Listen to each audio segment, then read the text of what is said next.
to respond. Never said I oppose fracking. You said it on tape. I did. Show the tape. Put it on your website. I'll put it on. Would there be any place for fossil fuels, including coal and fracking, in a Biden administration?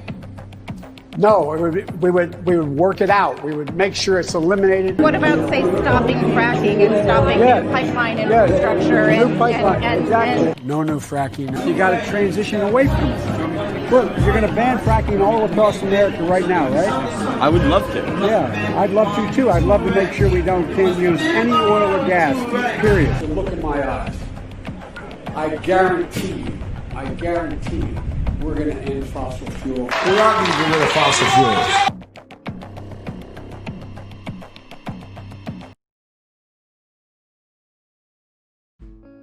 Why I voted for Trump in 2016 and will vote for him again. Goodwin.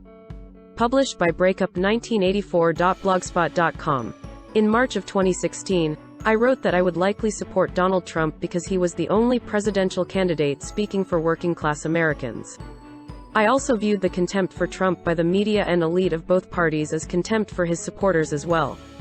As the campaign wore on, that contempt became an acceptable form of bigotry, as reflected in Hillary Clinton's basket of deplorables smear at a fundraiser. On Election Day, I put aside concerns about whether Trump was ready and voted for him. My hope was that enough people agreed the nation desperately needed a course correction on policies and leadership, and that Trump, despite his background and lack of experience, could rise to the occasion. 4 years later, everything has changed, not all of it for the better. Trump shook Washington to its core and remade the Republican Party, but the nation's fault lines make the divisions of 4 years ago seem almost quaint. One thing that won't change is my vote. In fact, the 2020 choice is much easier. There are two main reasons why I'm sticking with Trump. One is because of what he has done, and the other is because of what his opponents have done to sabotage and overthrow him. First, the primary yardstick of a president is whether he produces peace and prosperity. Trump achieved both until the pandemic sent the economy into recession. Thankfully, the recovery is happening and a vaccine should give it rocket fuel. Trump's most admirable trait is that he has kept his key promises. That is remarkable only because voters have too long tolerated politicians who sell one thing and deliver another. For all his flaws, the president has largely delivered what he promised. From the start, he was a jobs president and his policies benefited workers of every race and income level. His ironclad commitment to job creation was illustrated at last week's debate, where sharp contrasts with Joe Biden centered on the Democrats' pledge to raise taxes and transition away from oil and gas. Trump correctly called both job killers. Cutting taxes and regulations, controlling immigration, supporting school choice and nominating qualified, conservative judges and Supreme Court justices are other big things Trump said he would do, and he did. Biden would do the opposite. On foreign policy, he was true to his word to wind down the longest wars and keep America out of new ones while strengthening the military. He is making historic peace between Israel and Arab states while making clear to Iran it must give up its nuclear and terrorist ambitions or be brought to its knees. True, some European allies feel neglected, but it's also true they look down their noses at Trump's America First agenda. Though they preferred the apology tours and soft internationalism of Barack Obama, they agreed to Trump's demand to pay more for NATO. The most important and difficult Trump initiative is his confrontation with China over lopsided trade deals and its regional aggression. No other president even attempted it. While real progress is being made, a long struggle will be needed to reverse the 3 decades where China used subterfuge and theft to build its economy, often at the expense of American jobs. Many voters believe the president wasn't focused enough on the coronavirus, a belief cemented for some when he and the First Lady got infected. Why Pennsylvania miners are voting Trump, even though he didn't bring jobs back. Those voters have a point, up to a point. The virus was a once-in-a-century phenomenon and despite erratic presentations and odd comments, Trump commanded an enormous mobilization of government and industry resources and distributed them with dispatch to the states. The rapid progress on vaccine development is unprecedented. Any honest scorecard must also include the disparities in the states' performances, with governors in New York, New Jersey and elsewhere issuing fatally flawed orders that led to thousands of unnecessary deaths in nursing homes. In addition, blue states that remain under stringent lockdowns have unemployment rates nearly twice as high as states where GOP governors moved faster to reopen schools and businesses.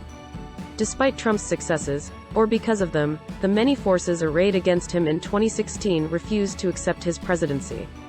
They did everything they could to end it, and that beyond the pale defiance is the second reason why I will vote for him. The other side must not be rewarded for its efforts to sabotage and remove a duly elected president. Russia was a scam that ruined lives and put a cloud over the White House for nearly 3 years. The sequel was partisan impeachment, a clumsy coup attempt orchestrated by Speaker Nancy Pelosi and Trump haters in Congress, the deep state, and the media. The press corps bias of 2016 has morphed into full-blown partisanship on a daily basis at print, digital and broadcast outlets. Facebook, Twitter and other platforms openly use their power to censor pro-Trump news and opinion while promoting anything that makes the president look bad. It's not the algorithms, it's the people behind them. Their decision to block the Post's groundbreaking reports on Hunter Biden's business deals and Joe Biden's involvement should scare anyone who treasures the First Amendment. To censors, Orwell's nightmare is their dream. All fairness has been abandoned in a frenzy to destroy Trump and everything he represents. This culture war extends backward, too. The destruction of artworks celebrating Christopher Columbus, George Washington, Abraham Lincoln and black and white abolitionists reveals a determination to erase America's founding ideals and replace individual liberty with socialism and identity politics. The New York Times error-ridden 1619 Project, despite repudiation by historians, is nonetheless being adopted by many schools.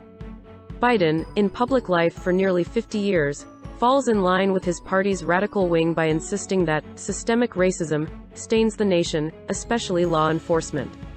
Meanwhile, the spread of political violence and the refusal of many on the left to condemn Antifa and those who burn and loot emboldens a new criminal class of anarchists.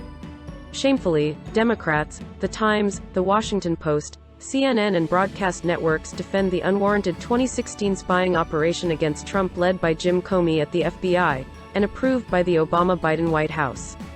Although the top leaders of the storied agency were removed in disgrace, just one agent has been charged with a crime related to the dirtiest political trick in history. The outrageous endorsement by the media of the corruption of law enforcement and intelligence for partisan purposes is reason enough to vote for Trump. I believe much of the nation's discord can be traced to the Times' decision to become an activist propaganda sheet to defeat Trump.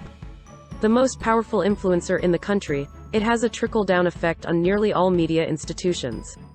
If the Gray Lady were to return to being a trusted source of news, others would follow and the country could return to more civil debates about our differences. Thus, the election is not just Trump versus Biden. It's also America versus the New York Times. Vote for America.